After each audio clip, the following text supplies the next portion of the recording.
John Wilkes Booth, May 10, 1838, April 26, 1865, was an American stage actor who assassinated President Abraham Lincoln at Ford's Theater in Washington, D.C., on April 14, 1865. A member of the prominent 19th-century Booth theatrical family from Maryland, he was a noted actor who was also a Confederate sympathizer. Denouncing President Lincoln, he lamented the recent abolition of slavery in the United States. Originally, Booth and his small group of conspirators had plotted to kidnap Lincoln, but they later agreed to murder him, as well as Vice President Andrew Johnson and Secretary of State William H. Seward, likewise to aid the Confederate cause. Although its Army of Northern Virginia, commanded by General Robert E. Lee, had surrendered to the Union Army 4 days earlier, Booth believed that the Civil War remained unresolved because the Confederate Army of General Joseph E. Johnston continued fighting. Booth shot President Lincoln once in the back of the head. Lincoln's death the next morning completed Booth's piece of the plot. Seward, severely wounded, recovered, whereas Vice President Johnson was never attacked. Booth fled on horseback to southern Maryland.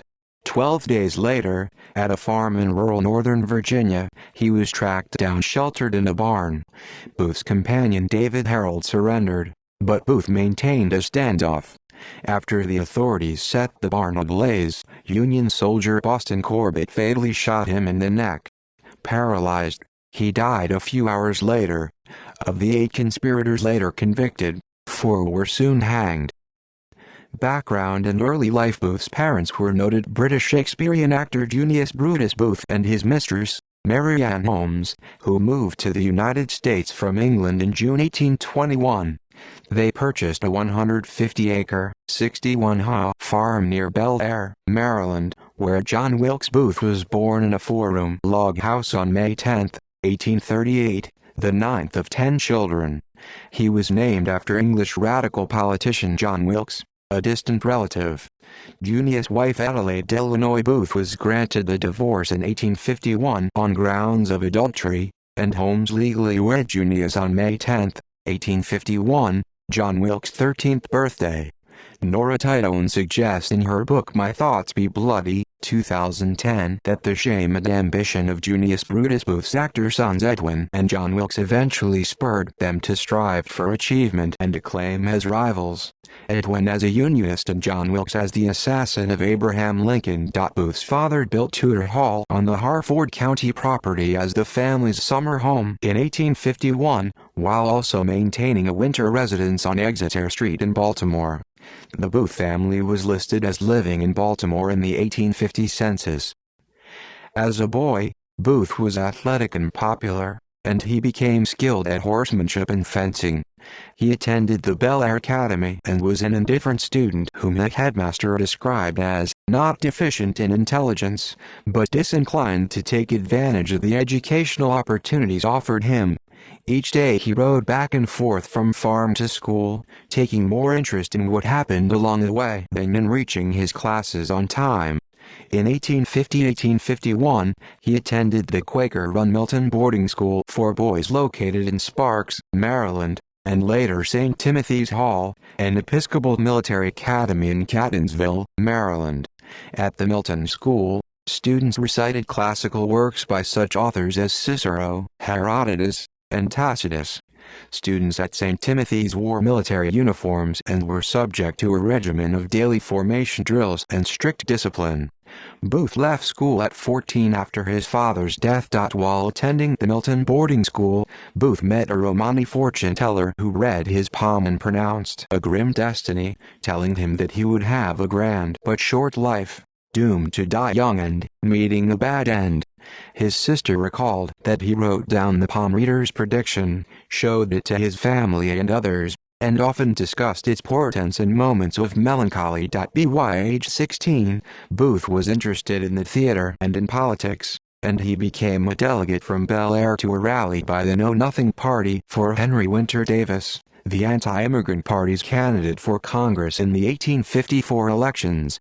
Booth aspired to follow in the footsteps of his father and his actor brothers Edwin and Junius Brutus Jr. He began practicing elocution daily in the woods around Tudor Hall and studying Shakespeare. Theatrical career. 1850s. Booth made his stage debut at age 17 on August 14, 1855 in the supporting role of the Earl of Richmond in Richard III at Baltimore's Charles Street Theater. The audience cheered at him when he missed some of his lines.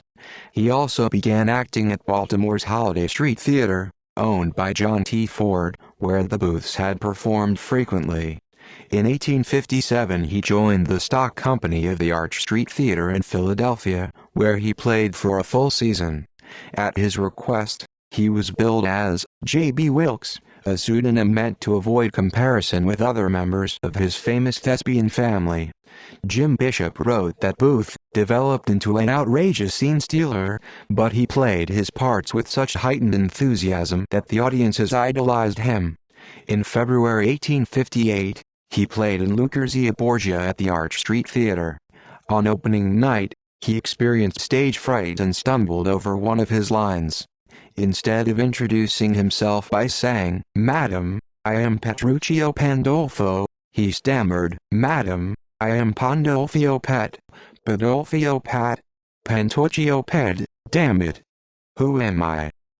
Causing the audience to roar with laughter. Later that year, Booth played the part of Mohegan Indian Chief Uncas in a play staged in Petersburg, Virginia, and then became a stock company actor at the Richmond Theater in Virginia, where he became increasingly popular with audiences for his energetic performances. On October 5, 1858, he played the part of Horatio in Hamlet, alongside his older brother Edwin in the title role. Afterward, Edwin led him to the theater's footlights and said to the audience, "I think he's done well, don't you?" In response, the audience applauded loudly and cried, "Yes! Yes!" In all, Booth performed in 83 plays in 1858. Booth said that, of all Shakespearean characters, his favorite role was Brutus, the slayer of a tyrant. Some critics called Booth the handsomest man in America and a natural genius, and noted his having an astonishing memory. Others were mixed in their estimation of his acting. He stood 5 feet 8 inches, 1.73 meters tall, had jet black hair, and was lean and athletic. Noted Civil War reporter George Alfred Townsend described him as a muscular, perfect man with curling hair, like a Corinthian capital. Booth's stage performances were often characterized by his contemporaries as acrobatic and intensely physical, with him leaping upon the stage and gesturing with passion. He was an excellent swordsman, although a fellow actor once recalled that Booth occasionally cut himself with his own sword. Historian Benjamin Platt Thomas wrote that Booth won celebrity with theatergoers by his romantic personal attraction, but that he was too impatient for hard study and his brilliant talents had failed of full development. Author Gene Smith wrote that Booth's acting may not have been as precise as his brother Edwin's, but his strikingly handsome appearance enthralled women. As the 1850s drew to a close, Booth was becoming wealthy as an actor, earning $20,000 a year, equivalent to about $569,000 more recently. 1860s Booth embarked on his first national tour as a leading actor after finishing the 1859-1860 theater season in Richmond, Virginia. He engaged Philadelphia attorney Matthew Canning to serve as his agent. By mid-1860, he was playing in such cities as New York, Boston, Chicago, Cleveland, St. Louis, Columbus, Georgia, Montgomery, Alabama, and New Orleans. Poet and journalist Walt Whitman said of Booth's acting, "He would have flashes, passages, I thought of real genius." The Philadelphia Press drama critic said, "Without having his brother Edwin's culture and grace, Mr. Booth has far more action, more life, and, we are inclined to think, more natural genius." In October 1860, while performing in Columbus, Georgia, Booth was shot accidentally in his hotel, leaving a wound some thought would end his life. When the Civil War began on April 12, 1861, Booth was starring in Albany, New York, He was outspoken in his admiration for the South's secession, publicly calling it heroic. This so enraged local citizens that they demanded that he be banned from the stage for making treasonable statements.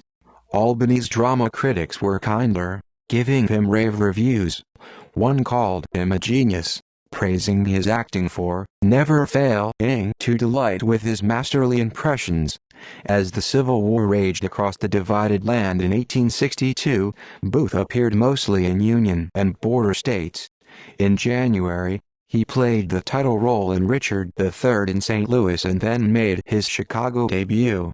In March, he made his first acting appearance in New York City.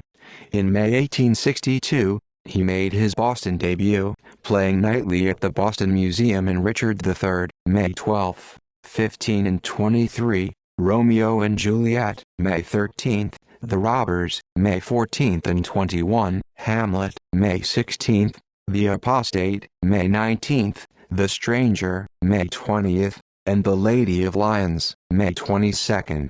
Following his performance of Richard III on May 12, the Boston Transcripts Review the next day called Booth the most promising young actor on the American stage. Starting in January 1863, he returned to the Boston Museum for a series of plays, including the role of villain Duke Pescara in The Apostate, that won him acclaim from audiences and critics. Back in Washington in April, he played the title roles in Hamlet and Richard III, one of his favorites.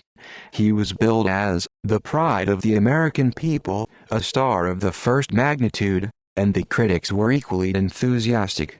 The National Republican drama critic said that Booth took the hearts of the audience by storm and termed his performance a complete triumph. At the beginning of July 1863, Booth finished the acting season at Cleveland's Academy of Music, as the Battle of Gettysburg raged in Pennsylvania. Between September and November 1863, Booth played a hectic schedule in the Northeast, appearing in Boston, Providence, Rhode Island, and Hartford, Connecticut. Every day he received fan mail from infatuated women. Family friend John T. Ford opened 1,500-seat Ford's Theater on November 9 in Washington, D.C. Booth was one of the first leading men to appear there, playing in Charles Selby's The Marble Heart. In this play, Booth portrayed a Greek sculptor in costume, making marble statues come to life. Lincoln watched the play from his box. At one point during the performance, Booth was said to have shaken his finger in Lincoln's direction as he delivered a line of dialogue. Lincoln's sister-in-law was sitting with him in the same presidential box where he was later slain. She turned to him and said, "Mr. Lincoln, he looks as if he meant that for you." The president replied, "He does look pretty sharp at me, doesn't he?" On another occasion, Lincoln's son Tad saw Booth perform. He said that the actor thrilled him, prompting Booth to give Tad a rose. Booth ignored an invitation to visit Lincoln between acts. On November 25, 1864, Booth performed for the only time with his brothers Edwin and Junius in a single engagement production of Julius Caesar at the Winter Garden Theater in New York. He played Mark Antony and his brother Edwin had the larger role of Brutus in a performance acclaimed as the greatest theatrical event in New York history. The proceeds went towards a statue of William Shakespeare for Central Park, which still stands today, 2019. In January 1865, he acted in Shakespeare's Romeo and Juliet in Washington, again garnering rave reviews. The National Intelligencer called Booth's Romeo the most satisfactory of all renderings of that fine character, especially praising the death scene. Booth made the final appearance of his acting career at Ford's on March 18, 1865, when he again played Duke Pescara in The Apostate. Business ventures. Booth invested some of his growing wealth in various enterprises during the early 1860s, including land speculation in Boston's Back Bay section. He also started a business partnership with John Aylesler, manager of the Cleveland Academy of Music, and with Thomas Mears to develop oil wells in northwestern Pennsylvania, where an oil boom had started in August 1859. Following Edwin Drake's discovery of oil there, initially calling their venture Dramatic Oil but later renaming it Fuller Farm Oil. The partners invested in a 31.5-acre, 12.7 ha site along the Allegheny River at Franklin, Pennsylvania in late 1863 for drilling. By early 1864, they had a producing 1,900-foot, 579 meters deep oil well named Wilhelmina for Mears' wife, yielding 25 barrels, 4 kl of crude oil daily, then considered a good yield. The Fuller Farm Oil Company was selling shares with a prospectus featuring a well-known actor's celebrity status as Mr. J. Wilkes Booth, a successful and intelligent operator in oil lands. The partners were impatient to increase the well's output and attempted the use of explosives, which wrecked the well and ended production. Booth was already growing more obsessed with the South's worsening situation in the Civil War and angered at Lincoln's re-election. He withdrew from the oil business on November 27, 1864, with a substantial loss of his $6,000 investment, $81,400 in 2010. Civil War years. Booth was strongly opposed to the abolitionists who sought to end slavery in the United States. He attended the hanging of abolitionist leader John Brown on December 2, 1859, who was executed for treason, murder, and inciting a slave insurrection, charges resulting from his raid on the Federal Armory at Harper's Ferry, Virginia, since 1863, West Virginia.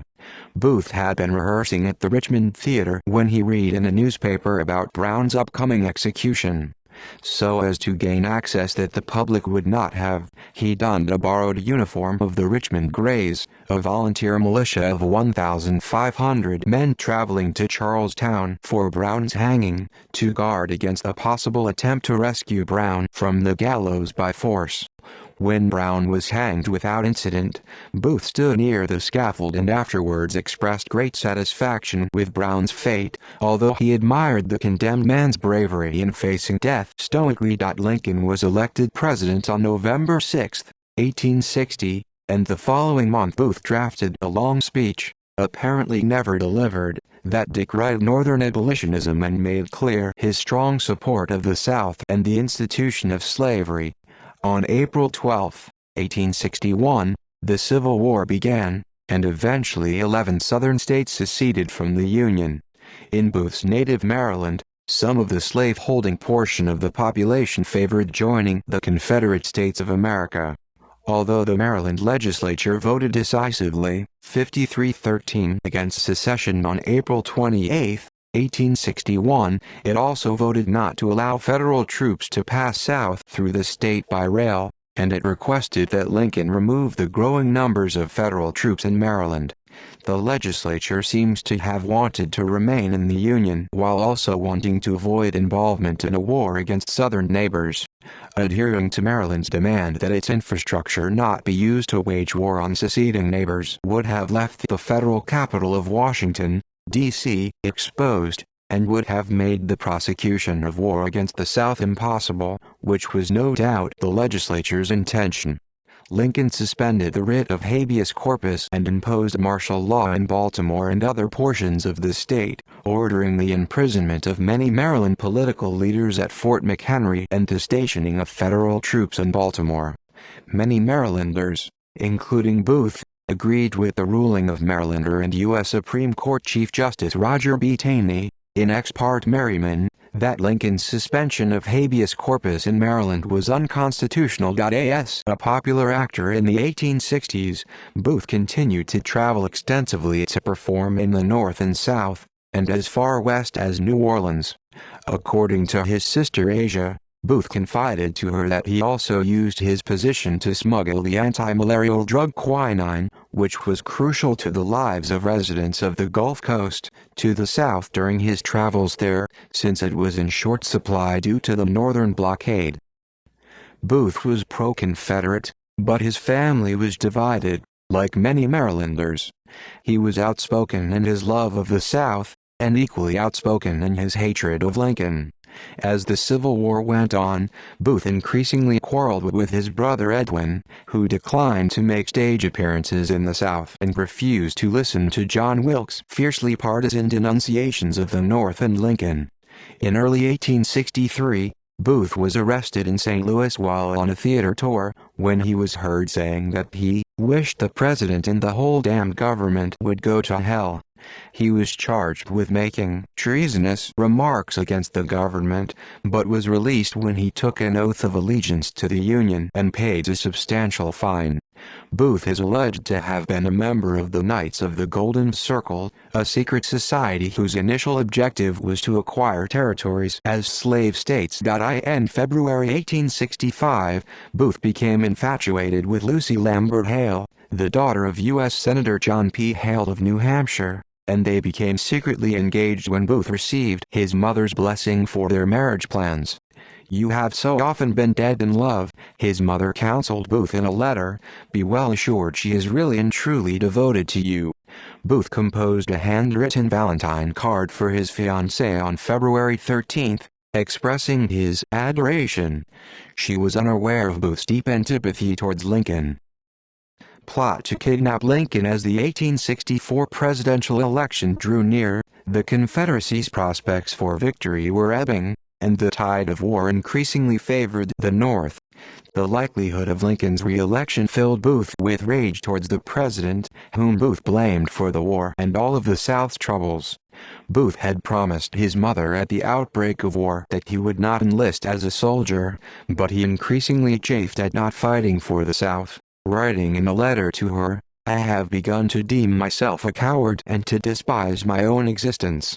He began to formulate plans to kidnap Lincoln from his summer residence at the Old Soldiers' Home, 3 miles (4.8 kilometers) from the White House, and to smuggle him across the Potomac River and into Richmond, Virginia. Once in Confederate hands, Lincoln would be exchanged for Confederate Army prisoners of war held in Northern prisons and, Booth reasoned, bring the war to an end by emboldening opposition to the war in the North or forcing Union recognition of the Confederate government. Throughout the Civil War, the Confederacy maintained a network of underground operators in southern Maryland, particularly Charles and St. Mary's counties, smuggling recruits across the Potomac River into Virginia and relaying messages for Confederate agents as far north as Canada. Booth recruited his friends Samuel Arnold and Michael O'Laughlin as accomplices. They met often at the house of Confederate sympathizer Maggie Branson at 16 North Utah Street in Baltimore. He also met with several well-known Confederate sympathizers at the Parker House in Boston. In October, Booth made an unexplained trip to Montreal, which was a center of clandestine Confederate activity. He spent 10 days in the city, staying for a time at St. Lawrence Hall, a rendezvous for the Confederate Secret Service, and meeting several Confederate agents there. No conclusive proof has linked Booth's kidnapping or assassination plots to a conspiracy involving the leadership of the Confederate government, but historian David Herbert Donald states that, at least at the lower levels of the Southern Secret Service, the abduction of the Union president was under consideration. Historian Thomas Goodridge concludes that Booth entered the Confederate Secret Service as a spy and courier. Lincoln won a landslide re-election in early November 1864, on a platform that advocated abolishing slavery altogether, by constitutional amendment. Booth, meanwhile, devoted increased energy and money to his kidnapping plot. He assembled a loose-knit band of Southern sympathizers, including David Harold, George Atzerodt, Lewis Powell, also known as Lewis Payne or Payne, and rebel agent John Surratt. They began to meet routinely at the boarding house of Surratt's mother, Mary Surratt. This time, John was arguing vehemently with his older, pro-Union brother Edwin about Lincoln and the war, and Edwin finally told him that he was no longer welcome at his New York home. Booth also railed against Lincoln in conversations with his sister Asia. That man's appearance, his pedigree, his coarse low jokes and anecdotes, his vulgar similes, and his policy are a disgrace to the seat he holds. He is made the tool of the North, to crush out slavery. Asia recalled that he decried Lincoln's re-election, making himself a king, and that he went on wild tirades. In 1865, as the Confederacy's defeat became more certain, Booth attended Lincoln's second inauguration on March 4 as the guest of his secret fiancée Lucy Hale. In the crowd below were Powell, Atzerodt, and Harold. There was no attempt to assassinate Lincoln during the inauguration. Later, Booth remarked about his excellent chance to kill the president if I had wished. On March 17, he learned that Lincoln would be attending a performance of the play Still Waters Run Deep at a hospital near the soldiers' home. He assembled his team on a stretch of road near the soldiers' home in hope of kidnapping Lincoln en route to the hospital, but the president did not appear. Booth later learned that Lincoln had changed his plans at the last moment to attend a reception at the National Hotel in Washington, where Booth was staying. Assassination of Lincoln. On April 12, 1865, Booth heard the news that Robert E. Lee had surrendered at Appomattox Courthouse. He told Louis J. Weichman, a friend of John Surratt and a boarder at Mary Surratt's house, that he was done with the stage and that the only play he wanted to present henceforth was Venice Preserved. Weichman did not understand the reference. Venice Preserved is about an assassination plot. Booth's scheme to kidnap Lincoln was no longer feasible with the Union Army's capture of Richmond and Lee's surrender, and he changed his goal to assassination. The previous day, Booth was in the crowd outside the White House when Lincoln gave an impromptu speech from his window. During the speech, Lincoln stated that he was in favor of granting suffrage to the former slaves. Infuriated, Booth declared that it would be the last speech that Lincoln would ever make. On the morning of Good Friday, April 14, 1865, Booth went to Ford's Theater to get his mail. While there, he was told by John Ford's brother that the President and Mrs. Lincoln would be attending the play Our American Cousin at Ford's Theater that evening, accompanied by General and Mrs. Ulysses S. Grant. He immediately set about making plans for the assassination, which included making arrangements with livery stable owner James W. Pumphrey for a getaway horse and an escape route. Later that night, at 8:45 p.m., Booth informed Powell, Harold, and Atzerodt of his intention to kill Lincoln. He assigned Powell to assassinate Secretary of State William H. Seward and Atzerodt to do so to Vice President Andrew Johnson. Harold would assist in their escape into Virginia. Historian Michael W. Kaufman wrote that, by targeting Lincoln and his two immediate successors to the presidency, Booth seems to have intended to decapitate the Union government and throw it into a state of panic and confusion. In 1865, however, the second presidential successor would have been the president pro tempore of the U.S. Senate, Lafayette S. Foster, rather than Secretary Seward. The possibility of assassinating the Union Army's commanding general as well was foiled when Grant declined the theater invitation at his wife's insistence. Instead, the Grant departed Washington by train that evening for a visit to relatives in New Jersey. Booth had hoped that the assassinations would create sufficient chaos within the Union that the Confederate government could reorganize and continue the war if one Confederate army remained in the field, or, that failing, would avenge the South's defeat. Booth had free access to all parts of Ford's Theater as a famous and popular actor who had frequently performed there and who was well known to its owner John T. Ford, even having his mail sent there.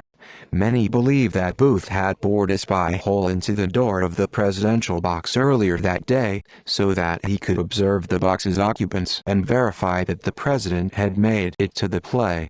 Conversely, an April 1962 letter from Frank Ford, son of the theater manager Harry Clay Ford, to George Olszewski, a National Park Service historian, includes, "Booth did not bore the hole in the door leading to the box. The hole was bored by my father, to allow the guard to look into the box." After spending time at the saloon during intermission, Booth entered Ford's Theater one last time at 10:10 p.m. In the theater, He slipped into Lincoln's box at around 10:14 p.m. as the play progressed and shot the president in the back of the head with a .41 caliber Derringer pistol. Booth's escape was almost thwarted by Major Henry Rathbone, who was in the presidential box with Mary Todd Lincoln. Booth stabbed Rathbone when the startled officer lunged at him. Rathbone's fiancée Clara Harris was also in the box but was not harmed. Booth then jumped from the president's box to the stage, where he raised his knife and shouted, "Sic semper tyrannis," Latin for, "thus always to tyrants," attributed to Brutus at Caesar's assassination, state motto of Virginia and mentioned in the New Maryland, My Maryland, future anthem of Booth's Maryland. According to some accounts, Booth added, "I have done it, the South is avenged." Some witnesses reported that Booth fractured or otherwise injured his leg when his spur snagged a decorative U.S. Treasury Guard flag while leaping to the stage. Historian Michael W. Kaufman questioned this legend in his book American Brutus. John Wilkes Booth in the Lincoln Conspiracies, writing that eyewitness accounts of Booth's hurried stage exit made it unlikely that his leg was broken then. Kaufman contends that Booth was injured later that night during his flight to escape when his horse tripped and fell on him, calling Booth's claim to the contrary an exaggeration to portray his own actions as heroic. Booth was the only one of the assassins to succeed. Powell was able to stab Seward, who was bedridden as a result of an earlier carriage accident. Seward was seriously wounded, but survived. Atzerodt lost his nerve and spent the evening drinking alcohol, never making an attempt to kill Johnson. Reaction and pursuit in the ensuing pandemonium inside Ford's Theater, Booth fled by a stage door to the alley, where his getaway horse was held for him by Joseph "Peanuts" Burroughs. The owner of the horse had warned Booth that the horse was high-spirited and would break halter if left unattended. Booth left the horse with Edmund Spangler, and Spangler arranged for Burroughs to hold it. The fleeing assassin galloped into southern Maryland, accompanied by David Harold, having planned his escape route to take advantage of the sparsely settled area's lack of telegraphs and railroads, along with its predominantly Confederate sympathies. He thought that the area's dense forest and the swampy terrain of Zekiah Swamp made it ideal for an escape route into rural Virginia.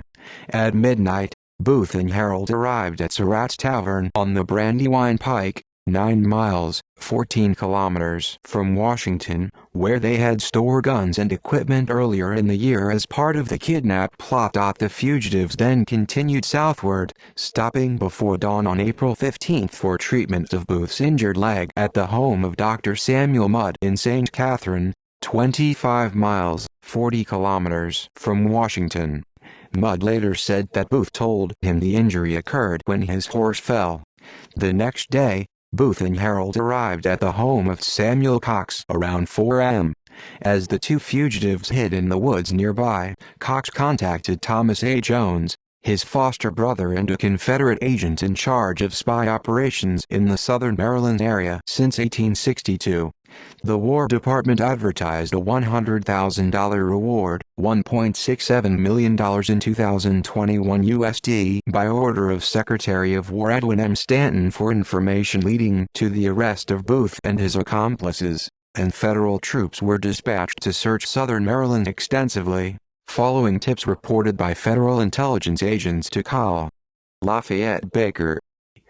Federal troops combed the rural area's woods and swamps for Booth in the days following the assassination, as the nation experienced an outpouring of grief.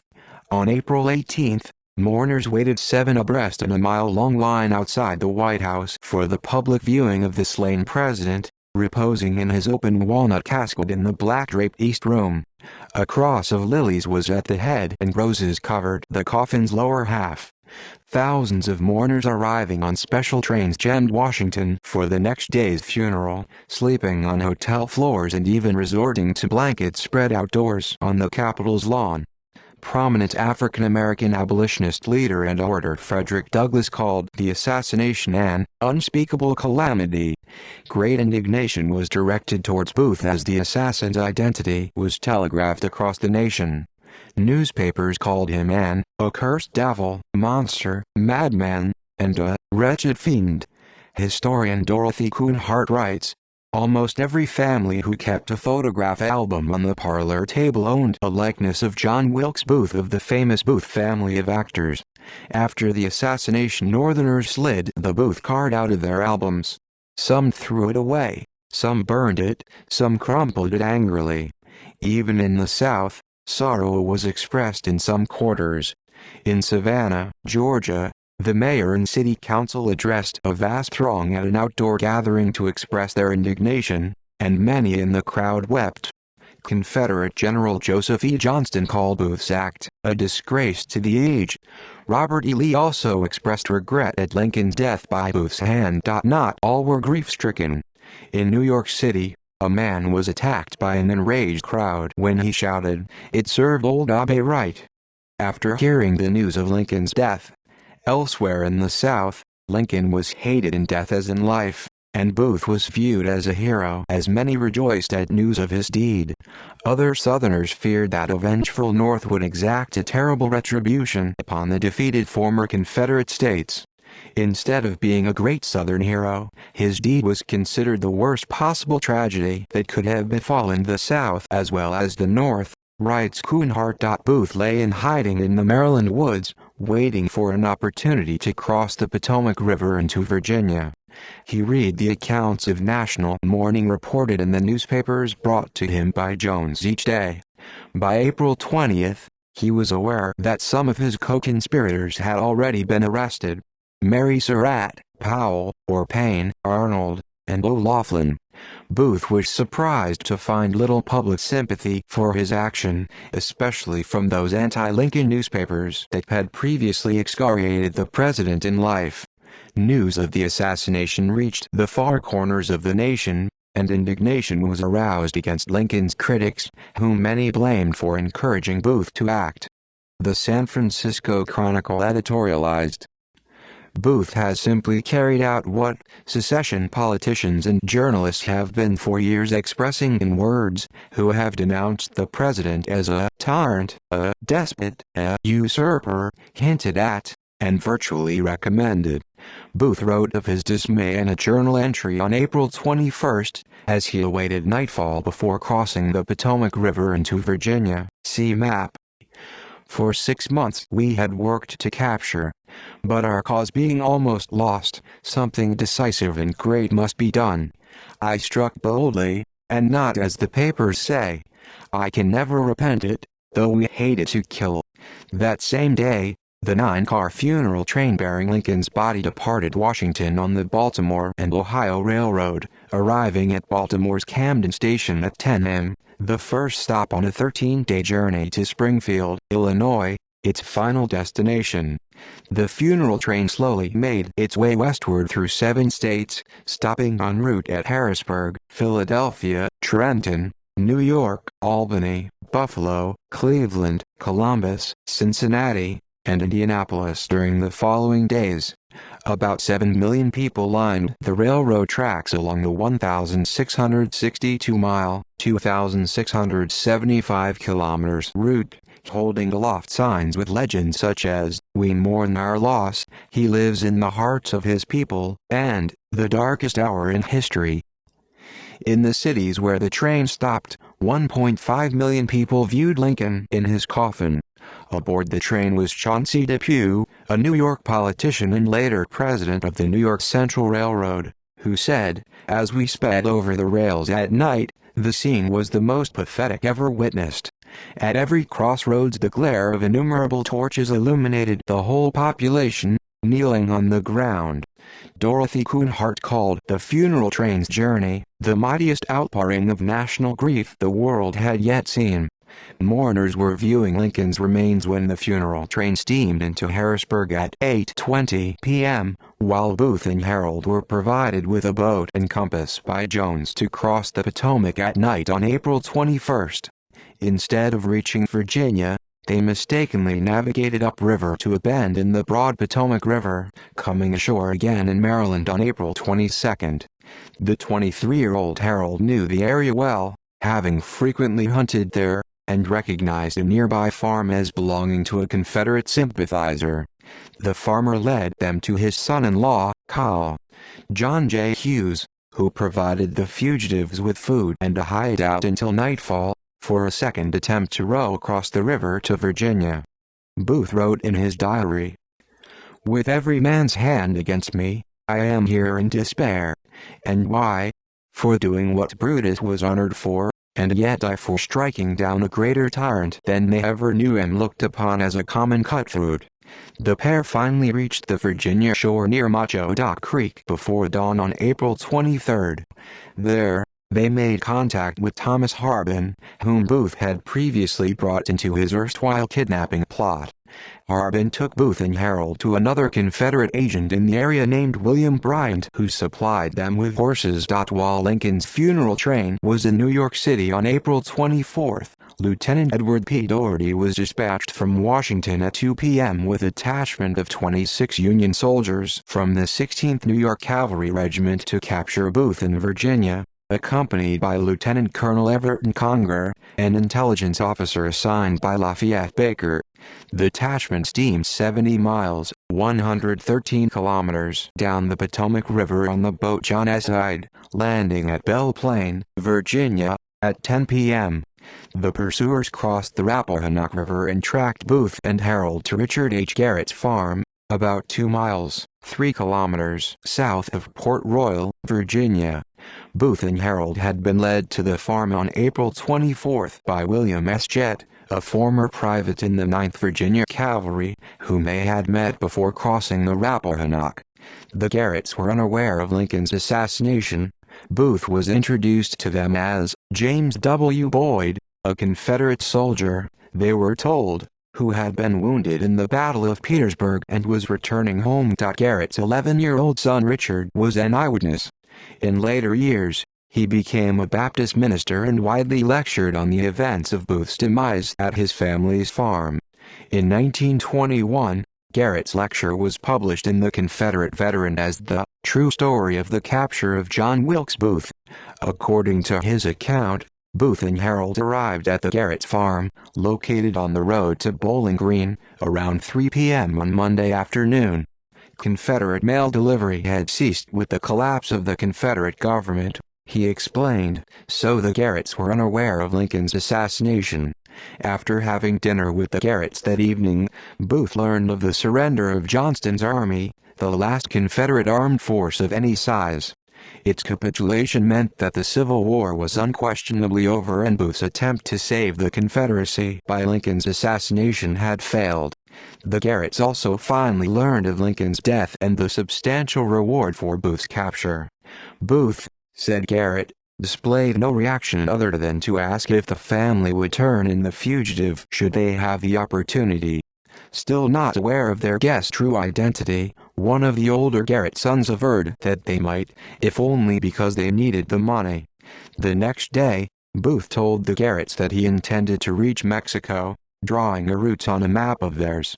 Biographer Theodore Roscoe said of Garrett's account, almost nothing written or testified in respect to the doings of the fugitives at Garrett's farm can be taken at face value. Nobody knows exactly what Booth said to the Garretts, or they to him. Death. Conger tracked down Jett and interrogated him, learning of Booth's location at the Garrett farm. Before dawn on April 26, the soldiers caught up with the fugitives, who were hiding in Garrett's tobacco barn. David Harold surrendered, but Booth refused Conger's demand to surrender, saying, "I prefer to come out and fight." The soldiers then set the barn on fire. As Booth moved about inside the blazing barn, Sergeant Boston Corbett shot him. According to Corbett's later account, he fired at Booth because the fugitive raised his pistol to shoot at them. Conger's reports as Stanton stated that Corbett shot Booth without order, pretext or excuse, and recommended that Corbett be punished for disobeying orders to take Booth alive. Booth, fatally wounded in the neck, was dragged from the barn to the porch of Garrett's farmhouse, where he died 3 hours later, aged 26. The bullet had pierced 3 vertebrae and partially severed his spinal cord, paralyzing him. In his dying moments, he reportedly whispered, "Tell my mother I died for my country." asking that his hands be raised to his face so that he could see them. Booth uttered his last words, "Useless, useless," and died as dawn was breaking of asphyxiation as a result of his wounds. In Booth's pockets were found a compass, a candle, pictures of 5 women, actresses Alice Gray, Helen Western, Effie German, Fanny Brown, and Booth's fiancée Lucy Hale, and his diary, where he had written of Lincoln's death, "Our country owed all her troubles to him, and God simply made me the instrument of his punishment." Shortly after Booth's death, his brother Edwin wrote to his sister Asia, "Think no more of him as your brother.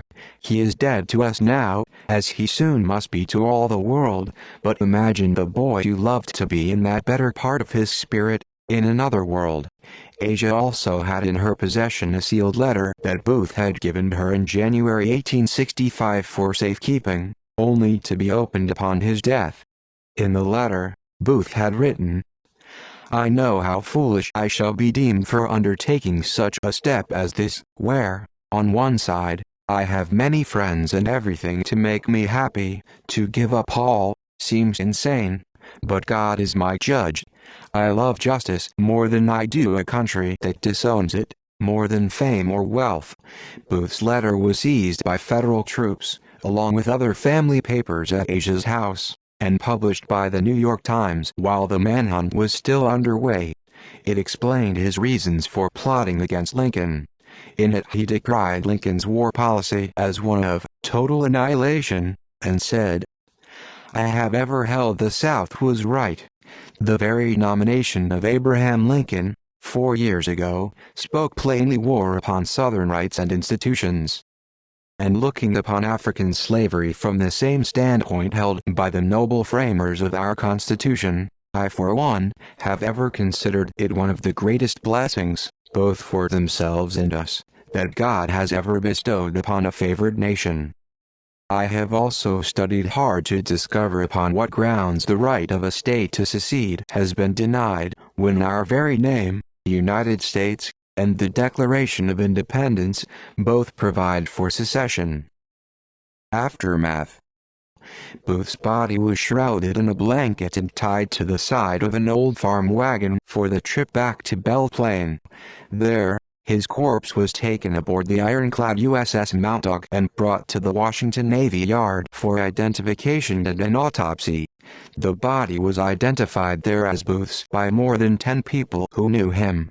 Among the identifying features used to make sure that the man that was killed was Booth was a tattoo on his left hand with his initials JWB, and a distinct scar on the back of his neck.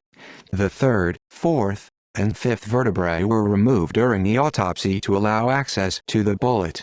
These bones are still on display at the National Museum of Health and Medicine in Washington, D.C. The body was then buried in a storage room at the old penitentiary, later moved to a warehouse at the Washington Arsenal on October 1, 1867. In 1869, the remains were once again identified before being released to the Booth family, where they were buried in the family plot at Greenmount Cemetery in Baltimore, after a burial ceremony conducted by Fleming James, minister of Christ Episcopal Church, in the presence of more than 40 people. Russell Conwell visited homes in the vanquished former Confederate states during this time, and he found that hatred of Lincoln still smoldered. Photographs of Wilkes Booth, with the last words of great martyrs printed upon its borders, adorned their drawing rooms. 8 others implicated in Lincoln's assassination were tried by a military tribunal in Washington, D.C., and found guilty on June 30, 1865. Mary Surratt, Lewis Powell, David Harold, and George Atzerodt were hanged in the old Arsenal Penitentiary on July 7, 1865. Samuel Mudd, Samuel Arnold, and Michael O'Laughlin were sentenced to life imprisonment at Fort Jefferson in Florida's isolated Dry Tortugas. Edmund Spangler was given a 6-year term in prison. O'Laughlin died in a yellow fever epidemic there in 1867.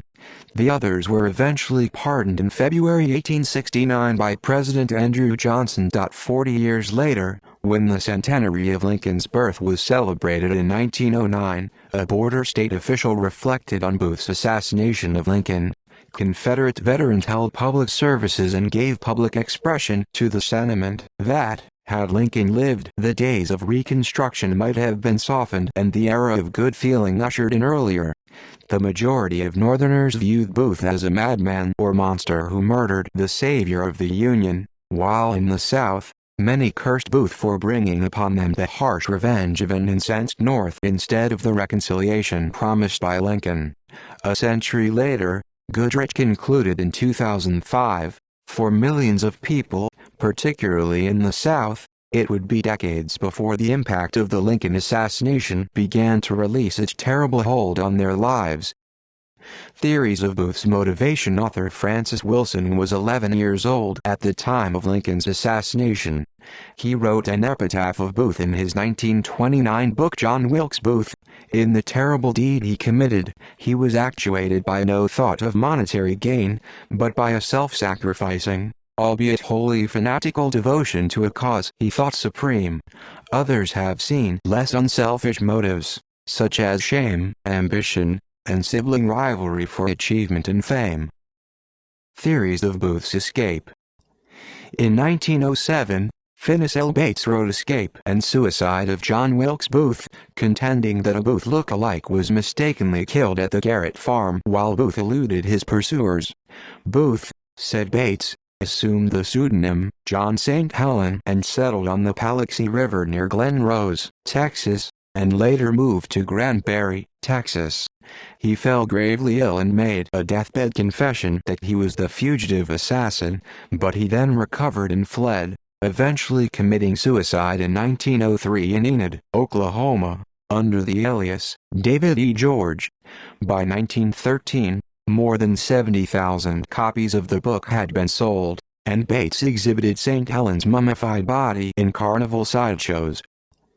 In response, the Maryland Historical Society published an account in 1913 by Baltimore Mayor William M. Pegram, who had viewed Booth's remains upon the casket's arrival at the Weaver Funeral Home in Baltimore on February 18, 1869, for burial at Greenmount Cemetery. Pegram had known Booth well as a young man. He submitted a sworn statement that the body which he had seen in 1869 was Booth's. Others positively identified this body as Booth at the funeral home, including Booth's mother, brother, and sister, along with his dentist and other Baltimore acquaintances. In 1911, the New York Times had published an account by their reporter detailing the burial of Booth's body at the cemetery and those who were witnesses. The rumor periodically revived, as in the 1920s when a corpse was exhibited on a national tour by a carnival promoter and advertised as the man who shot Lincoln. According to a 1938 article in the Saturday Evening Post, the exhibitor said that he obtained St. Helen's corpse from Bates' widow. The Lincoln Conspiracy, 1977, contended that there was a government plot to conceal Booth's escape, reviving interest in the story and prompting the display of St. Helen's mummified body in Chicago that year. The book sold more than 1 million copies and was made into a feature film called The Lincoln Conspiracy, which was theatrically released later that year. The 1998 book The Curse of Cain, the untold story of John Wilkes Booth, contended that Booth had escaped, sought refuge in Japan, and eventually returned to the United States. In 1994, two historians together with several descendants sought a court order for the exhumation of Booth's body at Greenmount Cemetery, which was, according to their lawyer, intended to prove or disprove long-standing theories on Booth's escape by conducting a photo superimposition analysis.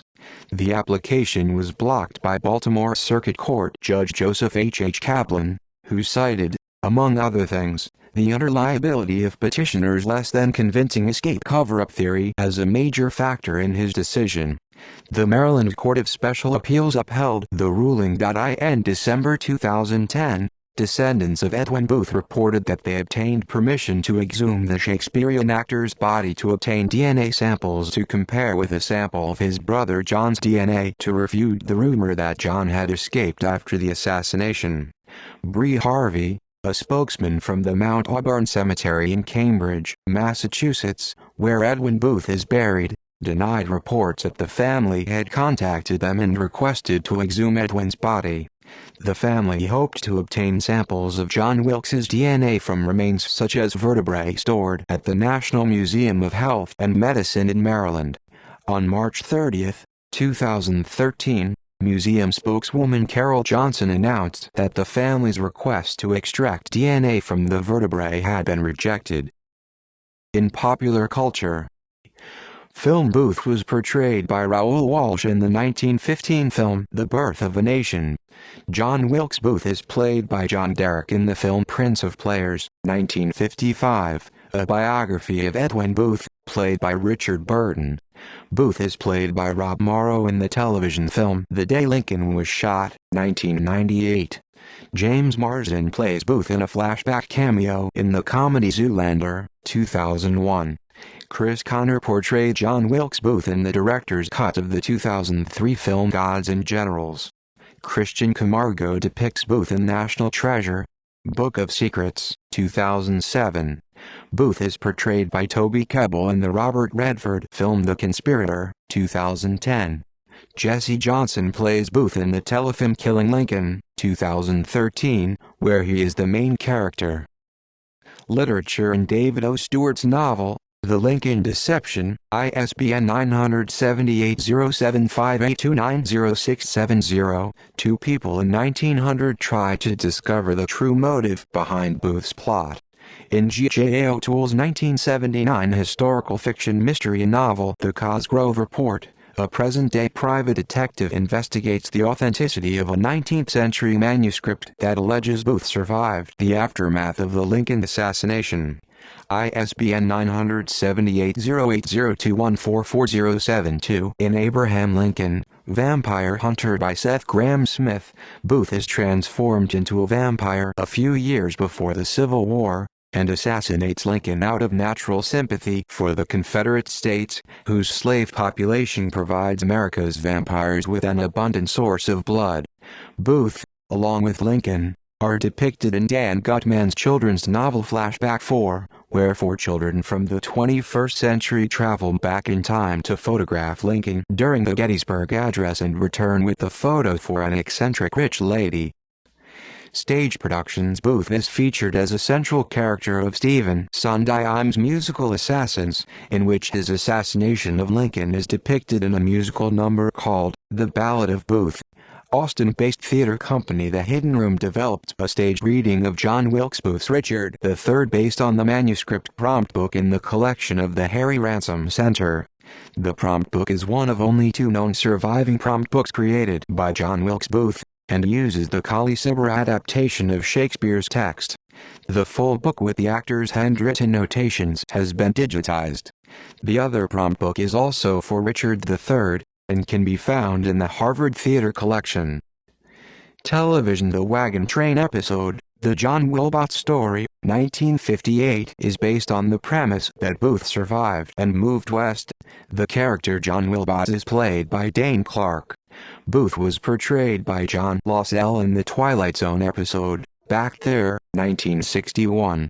All three Booth brothers interact with the Morehouses and with Elizabeth in New York City in episode 9 of season 1, A Day to Give Thanks, of the BBC America series Copper. John Wilkes is particularly taken with Elizabeth, who is helping them raise funds for the brothers' 1864 benefit performance of Julius Caesar at the Winter Garden Theater. Booth is portrayed by Kelly Blatz in The Assassination of Abraham Lincoln episode S01E02 of Timeless. In the early 1990s, an episode of the American TV show Unsolved Mysteries, presented originally by Robert Stack, examines sympathetically the theory that John Wilkes Booth was not killed in Maryland but escaped, dying in Oklahoma in 1903. The episode was re-edited and hosted by Dennis Farina in 2009. In The Simpsons episode, I Love Lisa, 9F13, Bart Simpson plays the part of John Wilkes Booth in a condensed version of Lincoln's assassination, and Lincoln is played by Milhouse Van Houten. Bart jokingly models his performance after the Terminator and his most famous line, "Hasta la vista, Abe," before being dragged off stage. In Touched by an Angel, The episode Beautiful Dreamer, 1998, shows the Angels with Lincoln during his final days. As Booth is dying at the barn in Virginia, Andrew, the angel of death, encourages him to repent, but Booth dies unrepentant. In the TV series Bones, Seeley Booth is said to be a descendant of John Wilkes Booth. According to Brennan, the similar facial construction is obvious. In the 2019 web television series, Blame the Hero, Booth is portrayed by Anthony Padilla. In the series, multiple time travelers prevent Booth from killing President Lincoln. Music. John Wilkes Booth is a song written by Mary Chapin Carpenter, commissioned and notably interpreted by Tony Rice. The song is included on his recording Native American. The commissioning originated with Rice's interest in this historical figure. Video games. In the 2013 video game BioShock Infinite, John Wilkes Booth is viewed as a hero in the fictional airborne city of Columbia. A cult's headquarters features a large statue of Booth in its lobby, as well as a painting depicting Booth as a saint while assassinating a devil version of Abraham Lincoln. See also Margarita Booth Henderson. References. Footnotes. Bibliography. Further reading. External links. Works by John Wilkes Booth at Open Library. Works by or about John Wilkes Booth at Internet Archive. Works by or about John Wilkes Booth in libraries. WorldCat Catalog.